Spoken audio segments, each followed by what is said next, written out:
Olá, pessoal da Rádio Mundial, tudo bem com todos vocês? Mais um programa Encontros com o professor Laércio Fonseca.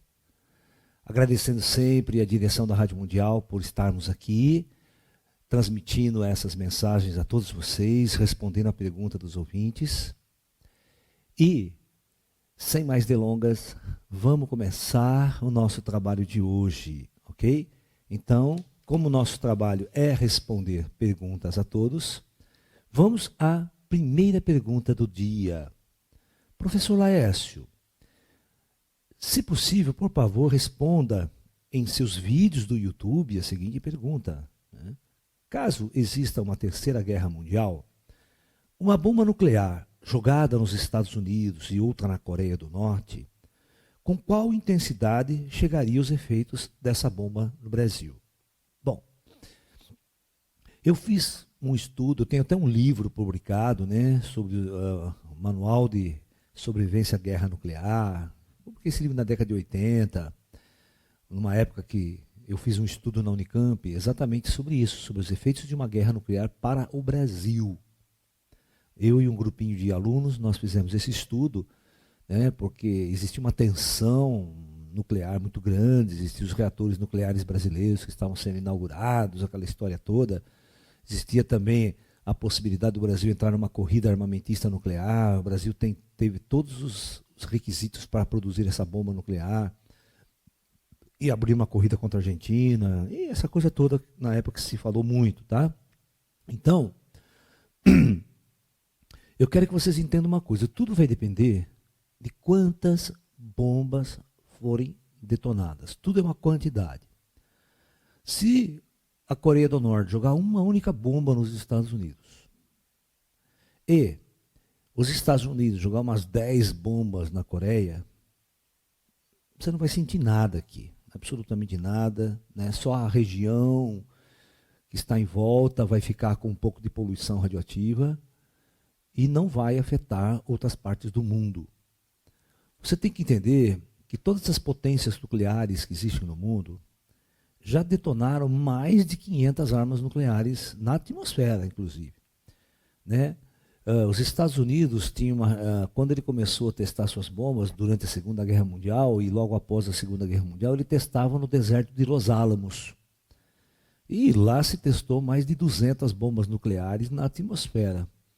E a poluição ficava restrita àquela região, não era subterrânea ainda os testes. Aí, após os Estados Unidos desenvolver a arma de hidrogênio, que é uma arma assim 1000 vezes mais poderosa do que a bomba lançada em Hiroshima, já não se podia fazer testes dentro do continente, porque a intensidade da explosão era muito grande. Então os Estados Unidos, ele foi até o atol de Bikini, uma ilha muito pequenininha, e falava, vamos destruir essa ilha. E aí, então, os testes com a bomba de hidrogênio eram feitas nesta ilha. E também centenas de bombas foram detonadas ali como parte dos testes nucleares. Ok? Aí você vê a Rússia fazendo a mesma coisa. Aí a China fazendo a mesma coisa. A Inglaterra fazendo a mesma coisa e a França fazendo a mesma coisa. A França fazia seus testes nucleares no atol de Mururoa, tá? Que é uma possessão francesa aqui no Atlântico. Então, o que acontecia? Quando os franceses, isso a gente testou, tá? Isso a gente testou na época. Quando a França fazia os seus testes nucleares no atol de Mururoa, uma semana depois, nós colhíamos leite nas prateleiras do Rio de Janeiro e em algumas cidades, e esse leite estava com radioatividade 10 vezes maior do que o normal. Então, nós recebíamos o fallout aqui, ou seja, a queda do material radioativo. E porque eles faziam o seguinte, Estava lá no atol de Mururoa, os franceses, quando o vento soprava para o sul, eles explodiam a bomba. Quando o vento soprava para a Europa, eles não explodiam. Mas a hora que o vento soprava para o sul, eles mandavam ver o teste e não queriam nem saber. Então, o que acontece é o seguinte, vocês têm que entender que quase 1000 bombas atômicas, ou mais, se você botar na ponta do lápis, foram testadas na atmosfera ao longo desses últimos 70 anos de era nuclear. Tá? Então, o que acontece é o seguinte, depois as grandes nações fizeram um tratado de não mais explodir bombas na atmosfera terrestre. Então eles começaram a fazer testes subterrâneos, eles faziam grandes buracos de 3.000 metros de profundidade aproximadamente, e os seus testes nucleares eram feitos no subterrâneo, exatamente para não espalhar poeira radioativa, para que não houvesse contaminação. Tá? Você vê a Coreia do Norte faz os testes nucleares dela hoje subterrâneo, porque ela é tão pequenininha, né? Se você explodir na atmosfera, vai poluir toda a própria cidade dela, né? O próprio país dela. Então os testes são feitos, né, subterrâneos, ok? A sua pergunta está conectada à seguinte resposta: quantas bombas serão utilizadas nesses ataques ou nessas guerras? Tá? Aí sim, soltando tudo de uma vez, ao mesmo tempo, num espaço muito curto de tempo, aí nós podemos sofrer consequências graves desse fallout, dessa poeira radioativa que pode descer até nós. Ok? Então, essa é a resposta. Só na hora a gente vai ver. Né? Se soltar uma bomba, 2, 3 bombas, até 10 bombas, não apita nada, tá? Nós vamos continuar com a vida normal, tal. A única coisa é uma crise política mundial, uma crise econômica que ninguém sabe o que vai acontecer depois, tal. Mas, tecnicamente, do ponto de vista radioativo, a intensidade da radiação é pequena. Ok? Então, essa é a resposta. Muito bem. Vamos lá à segunda pergunta. Professor, eu gostaria de tirar uma dúvida. Estive em um terreiro de Umbanda, onde fui informado da minha mediunidade e que teria uma missão como médium. Gostaria de saber se, através do desenvolvimento mediúnico proposta pela casa, vai me ajudar no meu desenvolvimento espiritual. Desde já, obrigado. O aspecto é o seguinte, meu irmão. Qualquer lugar que você for, eles vão falar que você tem uma mediunidade latente e que você precisa se desenvolver. Isso é natural. Todo mundo tem uma mediunidade latente. Todo mundo precisa se desenvolver. Tá? Desenvolver a sua própria mediunidade, fazer um trabalho, ajudar as pessoas de qualquer maneira. Tá? Um tem mediunidade de cura, outros têm mediunidade de incorporação, outros têm mediunidade, né, de passes, né, e assim por diante. Tá, ok? Então, todo lugar que você for, eles vão dizer isso, eles falam isso para todo mundo, né, não é só para você. O que você tem que fazer é o seguinte: você se identificou com essa linha espiritual, você se identificou com aquele trabalho, com aquela forma de fazer a espiritualidade. Se você se identificou, vai fundo. Tá? Agora, se você não se identificou com a forma de fazer as coisas, com os ritos, com aquela coisa toda, não tem problema, procure a linha que você se identifica. Você quer ir no kardecismo? Vai. Quer ir no orientalismo? Quer ir praticar yoga, praticar tai chi, praticar outras coisas para desenvolver a sua mediunidade, o seu potencial espiritual? Isso é uma escolha muito pessoal, tá? Cada um se identifica com uma linhagem espiritual, com uma linhagem religiosa até, com uma prática espiritual. Então tem gente que sintoniza com a Umbanda, gosta da Umbanda, tá? Tem gente que já é do Candomblé, é aquela coisa mais de raiz, né, das religiões africanas, né?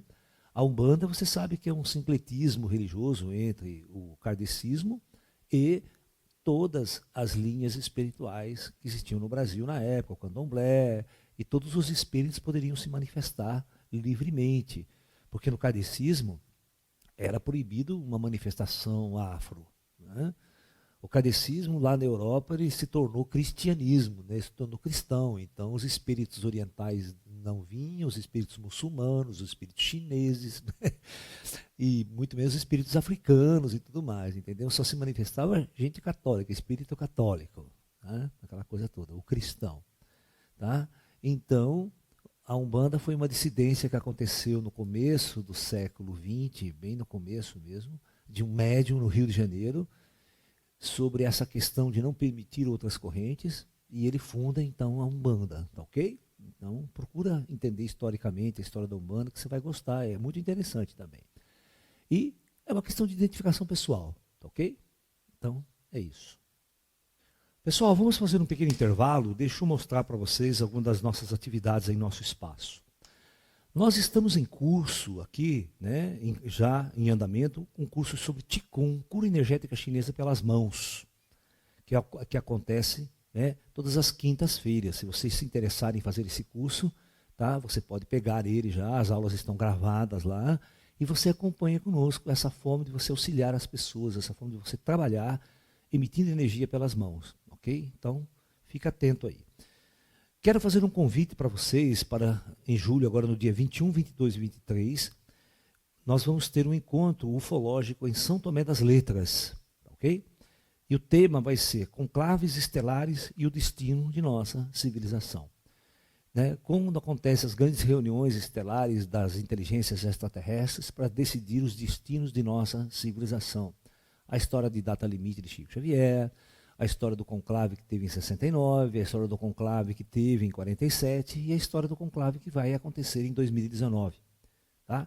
Então, fiquem atentos, você que gosta de ufologia, que está de férias também, quer fazer um passeio, quer ficar com a gente lá em São Tomé das Letras, vai lá participar. Nós temos vigília ufológica, práticas espirituais e uma série de coisas interessantes que estará acontecendo neste final de semana lá em São Tomé das Letras. Tá ok? Muito bom.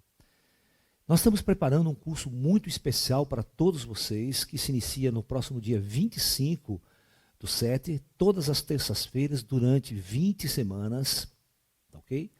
Um curso para formação de instrutores de yoga, onde nós vamos dar todo o apoio para os alunos, o Espaço Caminho da Luz, que tem mais de 40 anos de atividade nessa linha espiritual, praticando yoga, praticando tai chi, praticando kung fu, praticando meditação e todo o trabalho na linha oriental, na linha espiritual.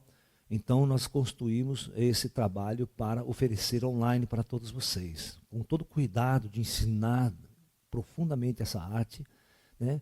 Tanto para aqueles que querem ser instrutores, para aquele que também não quer ser instrutor, só quer aprender yoga, só quer praticar yoga. Então está aberto para todos vocês aí o início desse curso, então dia 25/7. Não percam, hein? Tá? E já no dia 29 e 30, em Limeira, nós vamos ter um encontro com o título Os Avatares da Nova Era. Nós vamos discutir, então, os grandes avatares, os grandes mestres que desceram e estão descendo nesta época para fazer a grande diferença para a humanidade, neste momento de despertar da humanidade para o espiritual. E a grande transição planetária que se aproxima. Ok? Então, está dado o recadinho para todos vocês aí. Vamos lá. Vamos continuar com as perguntas, então, né? Vamos lá. Professor, como posso me tornar um sensitivo? Bom, um médium, né? Um paranormal. Veja bem, se você não nasceu com essa capacidade natural, todo ser humano possui uma capacidade latente, paranormal, sensitiva, mediúnica. O que você tem que fazer é fazer um trabalho em cima disso, para desenvolver essa sua capacidade. Para isso, você tem que trabalhar 4 níveis importantes do teu ser. 4. O teu corporal, o teu físico, tá? O teu mental, o teu emocional e, por fim, o espiritual. Porque nós somos compostos de 4 elos importantes conectados em uma única só força. Então, corporal, você tem que ter uma alimentação saudável, natural, você precisa eliminar as carnes, ser um cidadão mais vegetariano ou vegano, você vai escolher. Isso vai mudar teu campo vibratório profundamente, tá? 2, na parte mental, você vai ter que estudar, cara. Você vai ter que mudar a sua forma de pensar, mudar a sua forma de ver o mundo, mudar a sua filosofia de vida. Você vai ter que fazer tudo isso. Porque se você não tiver conhecimento, você não vai ser um bom médium. Então você precisa ter um bom conhecimento, você precisa ler muitos livros, você precisa estudar, você precisa fazer cursos, assistir muitas palestras, se preparar intelectualmente para entender toda essa perspectiva, toda essa realidade subjetiva que a mediunidade exige.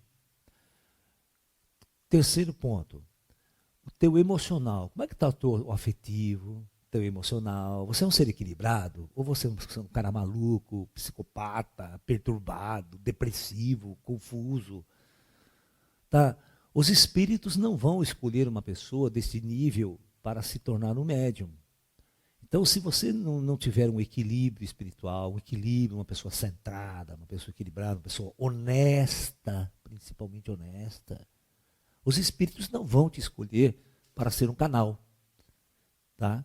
Então, você tem que procurar entender, estudar essa parte também, equilibrar o seu emocional, equilibrar o teu espírito, equilibrar a tua alma, para que você possa ser um excelente médium, um excelente canal. Porque médium meia boca não está cheio aí, tá? médio perturbado, médio confuso, tá cheio, tá cheio. E aí você vê as declarações pela internet das mais absurdas, né, vinda desses médiums aí, que a gente chama de médium meia boca, ou em subdesenvolvimento, médiums que realmente não abriram sua consciência real e fica mais na intuitividade, e aí tudo que vem através da sua mediunidade vem através da sua cabeça, e não é uma mensagem canalizada pura pelo plano espiritual e pelos espíritos do plano superior. Isso é problemático. Então, por fim, você vai ter que entender toda a conectividade da espiritualidade, entender sobre o plano espiritual, sobre vida após a morte.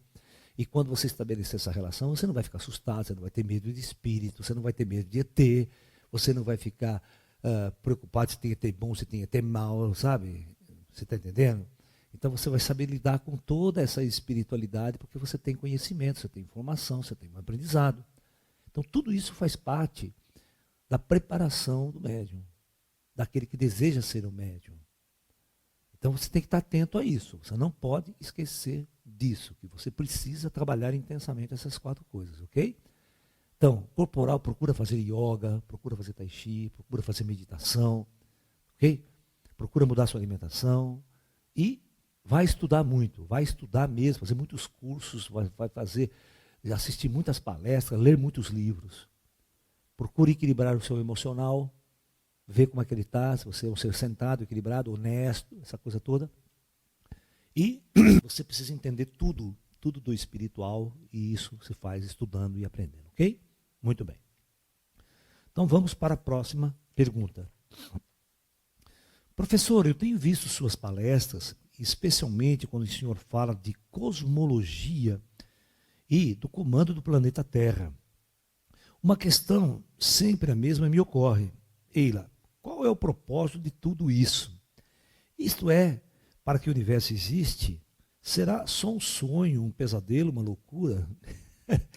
Cara, é o seguinte, né? Essa sua pergunta não é uma pergunta que qualquer um responde, não é uma pergunta tão simples. Quando nós, cientistas, começamos a olhar para o universo há 200 anos atrás, começamos a descobrir aonde nós estávamos em relação a todo esse cosmos aí, nós começamos a perceber que o planeta Terra, o nosso Sol, é um grãozinho de areia no meio de bilhões de outras estrelas. Nós começamos a descobrir o conceito de galáxia. Tá? William Herschel, um astrônomo, né, lá atrás desenvolveu a ideia de galáxia, que as estrelas estão reunidas em grandes ilhas, chamadas galáxias, e nós fazemos parte de uma galáxia que tem 200 bilhões de estrelas. Né? E hoje nós descobrimos que, coisa de 30 anos atrás, nós estamos descobrindo planetas orbitando outras estrelas. Pela primeira vez, nós conseguimos uma tecnologia mais avançada para detectar a presença de planetas orbitando outras estrelas. E por incrível que pareça, nós já descobrimos mais de 1000 planetas orbitando outras estrelas na nossa galáxia, vizinha de nós, mais próxima, que é mais fácil de detectar. Então, toda vez que você olha para uma estrela no céu, os sistemas solares, os planetas estão em volta dessas estrelas. Então o número é um absurdo. E aí nós descobrimos, né, que a nossa galáxia não é a única, que nós fazemos parte de um aglomerado galáctico de 30 galáxias, e que existe mais de 100 milhões de galáxias já fotografadas e catalogadas pela ciência, e que os astrofísicos calculam que exista em torno de 100 trilhões de galáxias no universo como um todo. Então se pergunte, por que o Criador criou tudo isso? É uma brincadeira, uma loucura, um sonho? É claro que não. O universo é criado dentro de uma forma muito racional, muito lógica, e a vida que habita todo esse universo é uma coisa muito fantástica. Só que é coisa muito grande para a nossa pequenez mental, que nós estamos nessa condição hoje encarnados na Terra, presos nessa substância terrena, na superfície desse planeta, numas trevas profundas, submetido à lei do karma. Então a coisa não é tão simples, responder o que você disse aqui. Então vamos com calma, vamos responder parte por parte, vamos aprender devagar as coisas. E quando nós chegarmos lá em cima, contatarmos as inteligências extraterrestres, contatarmos os grandes mestres do Projeto Terra, aí sim nós vamos começar a ter uma grande noção do significado de toda essa ordem universal, de todo esse cosmos de uma forma mais, em escala maior. Tá? Um passo de cada vez, um degrau de cada vez na busca do conhecimento. Você querer conhecer mais daquilo que a sua capacidade permite, só vai levar você à loucura, Só vai levar você a esse tipo de questionamento que os astrofísicos até hoje estão mais perdidos que segue em tiroteio, tá? Eu que participo desses conclaves, muitos congressos científicos na área da cosmologia, astrofísica, tá? A gente sabe que o universo é o maior de todos os enigmas da humanidade. E a ciência está engatinhando para resolver tudo isso. E a espiritualidade também, ela não oferece material suficiente para a gente entender o universo numa escala maior, ainda.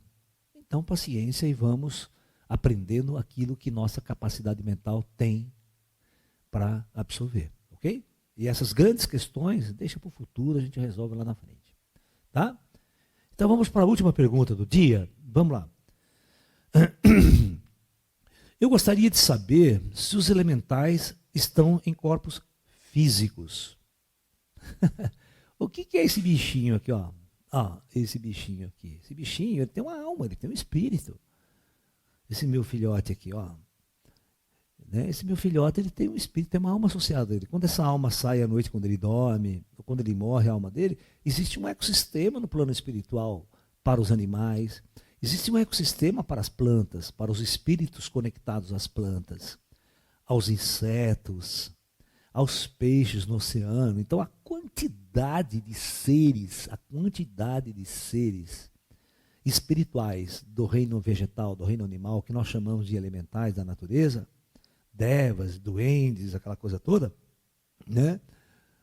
É muito importante. Claro que eles estão encarnados, estão aqui, ó. E quem é vidente paranormal, muito vidente mesmo, quando entra numa floresta, se confunde, né? Porque tantos seres, tantas almas aparecem ali, que ele não, às vezes tem seres muito parecidos com extraterrestre, ele não sabe se é elemental, se é dévia, se é duende, se é extraterrestre, porque às vezes são pequenininhos, né? Também. Então, é muito interessante você entender tudo isso, tá? Nós vivemos num universo complexo, nós vivemos num universo cheio de vida, cheio de almas, né? Tanto almas encarnadas como almas desencarnadas, ok? Então, os elementais fazem parte de nossa constante, fazem parte de nossas vidas. Existe quantidade de forma de vida imensa aqui ao nosso lado, né? Tá? Agora, existe uma tradição esotérica que fala dos elementais do fogo, a salamandra, né? Fala dos elementais da água, as ondinas, do vento, os silfos, né? Então, esses elementais ligados ao elemento mais sólido, nós dizemos que é uma inteligência acoplada à consciência estrutural da matéria. Quando a gente estuda física quântica e diz que o planeta é Gaia, o planeta tem alma, a rocha tem vida, tá? Então nós estamos querendo dizer isso, que existe associado às partículas elementares, prótons, elétrons e nêutrons, um padrão de consciência associado a eles, tá? E quando você reúne bilhões de elétrons, trilhões de elétrons numa pedra, numa coisa, você diz também que ali existe uma ordem consciencial, existe uma inteligência. E quando você pega uma atmosfera inteira, tal, você tem, parece que uma ordem ali também dos elementos. Ok? Então é basicamente isso que a gente quer dizer, né?